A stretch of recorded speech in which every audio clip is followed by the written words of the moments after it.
વાત કરવી છે ગાંધીના ગુજરાતમાં મળેલી દારૂની ગિફ્ટની। સરકારે Gujarat international financial tech city એટલે કે ગિફ્ટ સિટીમાં દારૂ પીવાની છૂટ આપી છે।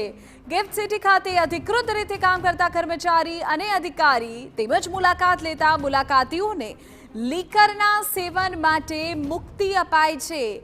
ગુજરાત ઇન્ટરનેશનલ ફાઇનાન્શિયલ ટેક સિટીએ ગ્લોબલ ફાઇનાન્શિયલ અને ટેકનોલોજીનું હબ છે, જે આર્થિક ગતિવિધિઓથી ધમધમે છે। ત્યારે સરકારે ગિફ્ટ સિટીમાં વાઇન એન્ડ ડાઇન ફેસિલિટી ઉપલબ્ધ કરાવવા માટે પ્રોહિબિશનના નિયમોમાં ફેરફાર કર્યો છે, જે અંતર્ગત ગ્લોબલ ઇન્વેસ્ટર, ટેકનિકલ એક્સપર્ટ તેમજ ગિફ્ટ સિટી ખાતે સ્થપાયેલા આંતરરાષ્ટ્રીય અને રાષ્ટ્રીય સ્તરની કંપનીઓ માટે ગ્લોબલ બિઝનેસ ઇકોસિસ્ટમ પ્રોવાઇડ કરવાનો હેતુ છે।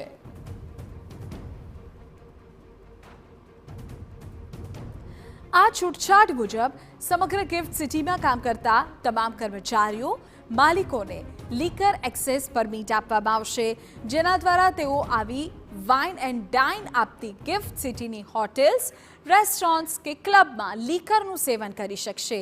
આ સિવાય દરેક કંપની જેને ઓથોરાઇઝ કરે તેવા મુલાકાતીઓને પણ ટેમ્પરરી પરમિટથી આવી હોટેલ્સ, રેસ્ટોરન્ટ્સ કે પછી ક્લબમાં જે તે કંપનીના કાયમી કર્મચારીની હાજરીમાં લીકરનું સેવન કરવા દેવાની જોગવાઈ કરવામાં આવી છે।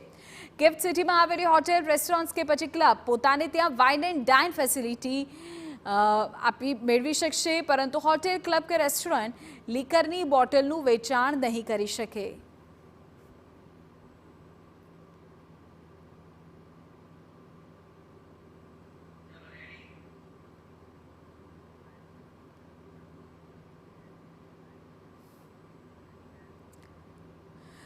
તો ગિફ્ટ સિટીમાં દારૂની ગિફ્ટનો આ મુદ્દો ગુજરાતમાં અત્યારે ચર્ચામાં છે, કારણ કે ગુજરાતમાં દારૂ બંધી છે। આ જ મામલે વધુ જાણકારી મેળવવી છે। મારા સંવાદદાતા રોનક વર્મા આપણી સાથે અત્યારે લાઈવ જોડાશે અને તેઓ ત્યાંથી સીધી રીતે અત્યારે જાણકારી આપશે।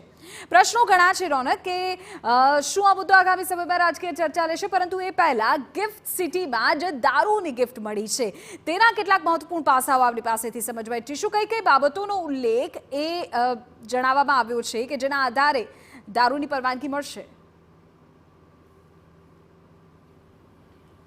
વિધિ, સ્પષ્ટ રીતે જોવા જઈએ તો જેમ જેમ ગુજરાત રાજ્ય સરકારના મતે અને ભારતીય જનતા પાર્ટીના મતે જે વિકાસની હરણફાળ ભરી રહ્યું છે, તેમાં અનેક પરિબળો છે। અત્યાર સુધી જે પ્રકારે જીઆઈડીસી માટે અલગથી જે જગ્યાઓ છે તે આપવામાં આવી હતી, સેસ પણ અત્યાર સુધી અમલમાં હતું, સ્પેશિયલ ઇકોનોમિક ઝોન ઉપરાંત હવે ગિફ્ટ સિટી નવું આકાર પામી રહ્યું છે, જેમાં અનેક હાઈરાઇઝ બિલ્ડિંગ બન્યા છે અને ગ્લોબલ કંપનીઝ તેમાં પોતપોતાની જે કેમ્પસ છે તે ખોલી રહી છે। એ ચાહે ગૂગલની વાત હોય કે પછી ચાહે ઓસ્ટ્રેલિયન યુનિવર્સિટીઝની વાત હોય, તમામ જે પોતાના કેમ્પસ અહીંયા ખોલી રહ્યું છે, આ તમામની વચ્ચે જે કોર્પોરેટ બેન્કિંગ છે તેની પણ અહીંયા જે શાખાઓ છે તે ખુલી રહી છે। તે તમામની વચ્ચે આપ સીધા જ જે ગુજરાતની જે ગિફ્ટ સિટી છે તે ઇન્ફ્રાસ્ટ્રક્ચર જોઈ રહ્યા છો કે જ્યાં આગળ વિશેષ મંજૂરી લીકર માટે અહીંયા આપવામાં આવી છે। ખાસ કરીને રાજ્યના નશાબંધી અને આબકારી વિભાગ દ્વારા જે પરિપત્ર ગઈકાલે જાહેર કરવામાં આવ્યો અને ખાસ કરીને જે ગ્લોબલ બિઝનેસ ઇકોસિસ્ટમ અહીંયા પ્રોવાઈડ કરવાના હેતુથી આ પ્રકારનો નિર્ણય લેવામાં આવ્યો છે તેવી જાહેરાત કરવામાં આવી છે। આપ સીધા જ દ્રશ્યો જોઈ રહ્યા છો ગિફ્ટ સિટીમાં આવેલી હોટેલ્સ અને કોર્પોરેટ કંપનીના જે પ્રકારે અહીંયા ઇન્ફ્રાસ્ટ્રક્ચર ડેવલપ થયું છે, જે પ્રકારે અહીંયાના માર્ગ અને જે તમામ પ્રકારની જે બાબતો છે તે વિકાસ કરવામાં આવી છે। સ્વાભાવિક રીતે વિદેશથી આવતા મહેમાનો હોય કે પછી ગુજરાત સિવાય અન્ય રાજ્યોથી અનેક જે મહેમાનો છે તે આવતા હોય છે, તેમને સુવિધા આપવાની વાત હોય, અનેક બેઠકોનો દોર સતત અહીંયા ચાલતો રહ્યો છે। ત્યારે આપ સતત જે TV9ની સ્ક્રીન ઉપર જે ગિફ્ટ સિટી છે તેના 360 વિઝ્યુઅલ જોઈ રહ્યા છો કે જ્યાં આગળ અનેક કોર્પોરેટ બિલ્ડિંગ આકાર પામી ચૂકી છે, તો બીજી તરફ આકાર પામી રહી છે। રાજકીય અસરો પણ સ્વાભાવિક છે કે આ નિર્ણયના કારણે થાય, કેમ કે અત્યાર સુધી એ કોઈ પણ પક્ષ હોય ગાંધી અને સરકારના નામે, ગાંધી અને સરદારના નામે સતત મત માંગ્યા છે અને આજ જે ગાંધીનું ગુજરાત છે તેમાં દારૂબંધીની અત્યાર સુધી જે વિશેષ વાતો કરવામાં આવતી હતી, એ વાત અલગ છે કે અત્યાર સુધી અનેક એવા કેસ સામે આવ્યા છે જેના કારણે દારૂબંધીની વાત પોકળ સાબિત થઈ છે। પરંતુ હવે એવું નહીં કહી શકાય કે ગુજરાતમાં દારૂબંધી છે, કેમ કે ગુજરાત સરકારના સત્તાવાર રીતે નશાબંધી અને આબકારી વિભાગ દ્વારા આ માટે જે એક વિશેષ જગ્યા છે તેમાં છૂટ આપવામાં આવી છે।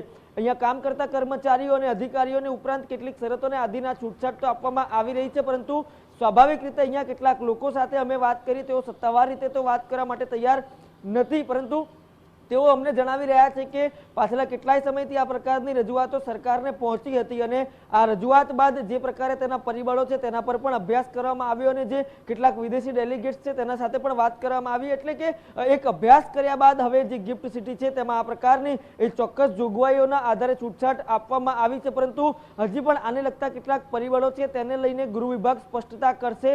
ગૃહ વિભાગ નવી ગાઈડલાઈન જાહેર કરશે. અહીંયાથી કોઈ પણ પ્રકારનું જે વ્યક્તિ છે તે લીકર સેવન કરીને બહાર નીકળે છે તેને કેવી મુશ્કેલીનો સામનો કરવો પડશે, કેવી પરિસ્થિતિમાં તેઓ બાકાત રહેશે, એટલે કે ઘણા બધા એવા પ્રશ્નો છે જેના જવાબ હજી પણ અકબંધ છે. આ તમામ જવાબો આવનારા કેટલાક સમયમાં ક્લિયર થશે, પરંતુ આ તમામની વચ્ચે હવે એવું કહી શકાશે સ્પષ્ટ રીતે કે ગાંધી અને સરદારના ગુજરાતમાં હવે સંપૂર્ણપણે દારૂબંધી નથી. ગાંધીનગર પાસે આવેલા ગિફ્ટ સિટીમાં આ કાયદામાં કેટલાક ફેરફાર કરવામાં આવ્યા છે અને ચોક્કસ પરિબળોના આધારે દારૂબંધીમાં છૂટછાટ આપવામાં આવી છે. બિલકુલ રોનક, આભાર તમામ જાણકારી બદલ. તો અમારા સંવાદદાતાએ ગિફ્ટ સિટીથી સંપૂર્ણ વિગતો આપી કે ઘણા સમયથી આ પ્રકારની રજૂઆતો કરવામાં આવી રહી હતી અને આખરે આ જાહેરાત ગઈકાલે થઈ કે જેમાં કેટલાક મહત્વપૂર્ણ બાબતોને આવરી લઈને છૂટછાટ અપાય છે.